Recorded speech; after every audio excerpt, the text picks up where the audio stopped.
दोस्तों, अगर आपको भी भूत प्रेतों की डरावनी कहानियां सुनने में मजा आता है तो इस चैनल को सब्सक्राइब कीजिए और बेल नोटिफिकेशन को भी ऑन कीजिए ताकि आप हमेशा सुनते रहें भूतों की डरावनी कहानियां। दोस्तों, आज की कहानी है ट्रेन से सफ़र कर रहे चंदू की। इसी सफ़र के दौरान चंदू के साथ कुछ ऐसी घटना घटी जो दिल दहला देने वाली थी। जुलाई का महीना था। रात के करीब 11 बज रहे थे।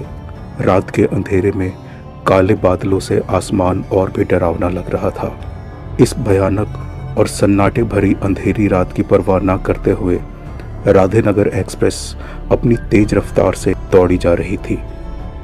चंदू अपनी सीट पर गहरी नींद में लेटा हुआ था, पर पास वाले सामने की सीट पर सोए हुए बुजुर्ग करवटें बदल रहे थे। उनके करवटें बदलने की वजह यह थी कि अगले स्टेशन पर उन्हें उतरना था, जो आधे पौने घंटे में आने वाला था। 11:40 पर ची ची की आवाज़ करते हुए ट्रेन रुकी। बुजुर्ग ने तेजी से चंदू को हिलाकर जगाया और कहा कि बेटा, मेरा स्टेशन आ गया है, जरा मेरा सामान उतरवाने में मेरी मदद कर दो। चंदू आंख मलते हुए उठा और उनकी सीट के नीचे से उनकी अटैची और एक बड़े बैग को निकाला। फिर चंदू ने उस बुजुर्ग के सामान को ट्रेन से नीचे भी उतार दिया।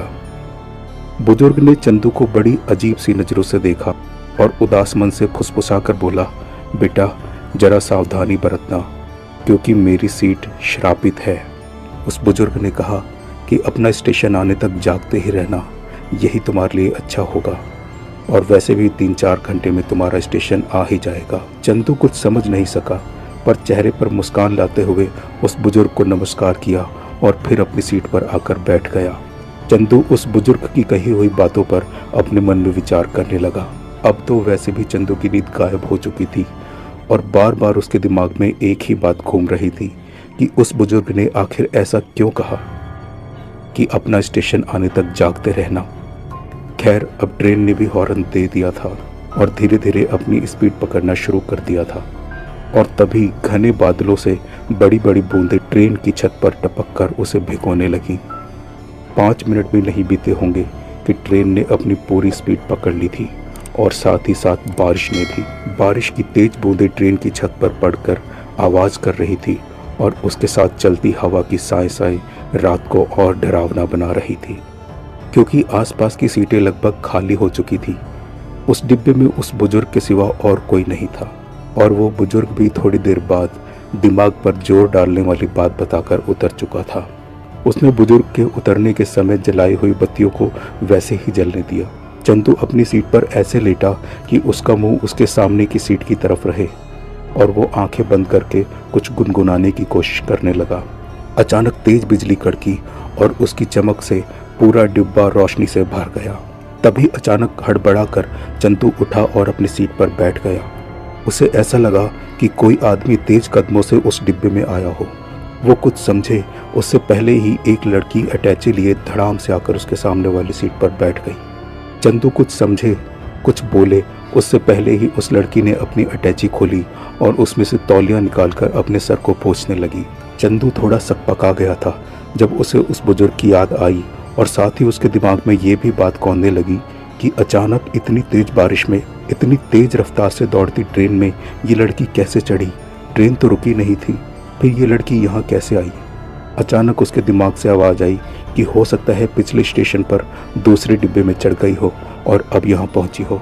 पर फिर एक शक उसके मन में पैदा हुआ कि अगर किसी पिछले डिब्बे में चढ़ी भी हो तो बारिश तो ट्रेन के चलने के बाद ही शुरू हुई थी, तो ये भीगी कैसे, और ये भीगी भी इस तरह है जैसे अभी अभी इसी बरसात में आई हो। चंदू के दिमाग ने अब काम करना बंद कर दिया था और उसका पूरा शरीर पसीने से नहा चुका था। वो गुमसुम मन से डरे सहमे बिना कुछ बोले अपनी सीट पर बैठा हुआ था। अचानक पता नहीं क्या हुआ कि तेज आवाज़ के साथ ट्रेन अपनी जगह पर खड़ी हो गई। ऐसा लगा जैसे किसी ने इमरजेंसी ब्रेक लगा दिया हो। शायद कोई बहुत छोटा सा स्टेशन था। अभी चंदू कुछ समझता तभी उस स्टेशन पर लगे माइक से एक अनाउंसमेंट की आवाज़ आई। उसमें घोषणा की जा रही थी कि तकनीकी खराबी के चलते राधेनगर एक्सप्रेस अभी आगे नहीं जा सकती। इस तकनीकी खराबी को दूर करने में थोड़ा टाइम लगेगा, इसलिए सभी यात्री सहयोग करें। चंदू के लिए ये एक नई मुसीबत थी। अब तो उसका दिमाग पूरी तरह से चकरा गया था कि वो करे तो क्या करे। खैर उसने अपनी घड़ी को देखा। उसकी घड़ी में उस समय रात के 2 बज रहे थे। अचानक उसके सामने सीट पर बैठी लड़की फिर बोल पड़ी, लगता है कोई बड़ी खराबी हो गई है। अगर आप चाहें तो मेरे साथ नीचे उतर सकते हैं। इस स्टेशन के पास ही मेरे एक रिश्तेदार का घर है। हम लोग उनके घर पर जाकर रह सकते हैं और फिर सुबह तुम जहाँ जाना चाहो वहाँ चले जाना। चंदू कुछ बोल ना सका, पर पता नहीं क्यों वो उस लड़की के पीछे पीछे अपना सामान लेकर चल पड़ा। लगभग 5-7 मिनट चलने के बाद उस लड़की ने एक घर के बाहर लगी घंटी बजाई। दरवाज़ा खुला और वो घर के अंदर चली गई और चंदू भी उसके पीछे पीछे घर के अंदर घुस गया। उस घर में सिर्फ एक ही औरत थी, पर चंदू उसको भी ठीक से देख नहीं पाया था। उस लड़की ने एक तौलिया लाकर चंदू को दिया और कहा कि लो, इससे अपना सर पोंछ लो।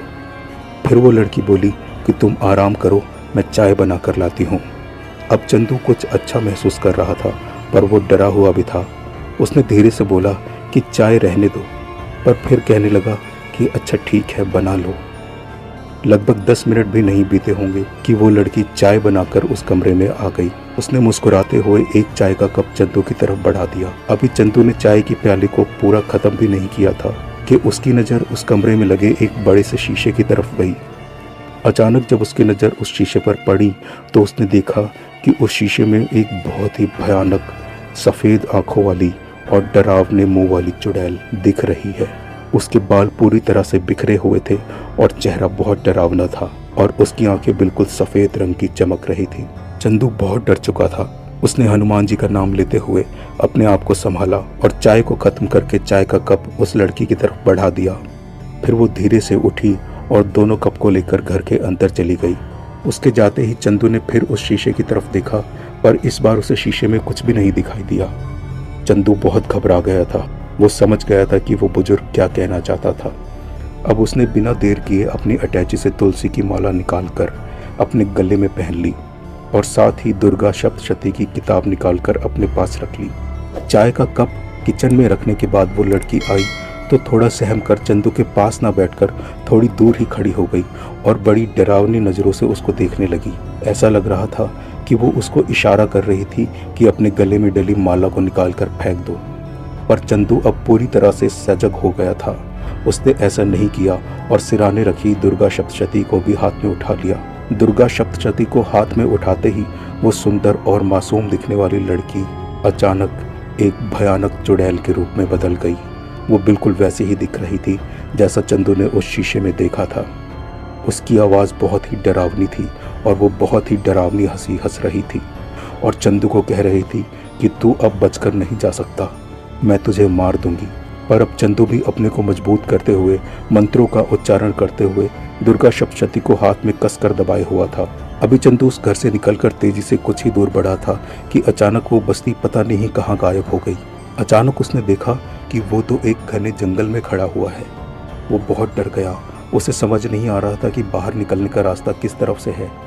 अभी चंदू कुछ दिमाग दौड़ाए तभी उसके कानों में किसी बुजुर्ग की आवाज़ सुनाई दी, बेटा तू ठीक तो है ना। ये आवाज़ सुनते ही चंदू पीछे मुड़कर देखने लगा तो उसने देखा कि संत जैसे बुजुर्ग उसे दिखाई दे रहे हैं। चंदू उस बुजुर्ग की तरफ बढ़ने लगा लेकिन फिर डर कर वो रुक गया। उसे लगा कि ये भी कहीं उस चुड़ैल का मायाजाल तो नहीं है। लेकिन उस बुजुर्ग के पास आते ही चंदू का सारा डर खत्म हो गया। वो पूरी तरह से अच्छा महसूस करने लगा।